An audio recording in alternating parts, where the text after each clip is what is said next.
আমি গিয়েছিলাম একটা প্রোগ্রামে, আমি জানতাম যে তোমরা আমাকে সেখানে ভালোবাসা দিবে, কিন্তু এরকম ঠেলে ঠেলে ভালোবাসা দিবে সেটা জানতাম না। ও আল্লাহ আল্লাহ গো।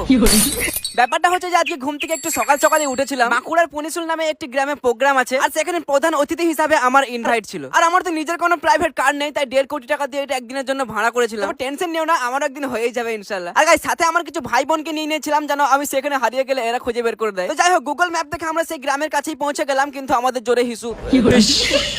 হ্যাঁ, ওই কাজটা কমপ্লিট করে আমাদের গাড়ি আবার স্টার্ট দিয়ে দিলাম। আর গাইস আমি ছিলাম অনেক অনেক এক্সাইটেড, আর ফাইনালি সেই জায়গায় পৌঁছাতে তো আমি পুরো নার্ভাস হয়ে গেলাম। ও মাই গড, আমি যেগুলো স্বপ্ন দেখতাম সেগুলো আমার সামনে ঘটছে। মানে এই ছোট্ট ছেলেটাকে দেখার জন্য এত মানুষ পাগল। আরে আলামিন, তুই তো সিস্টেম হ্যাং করে দিয়েছিস।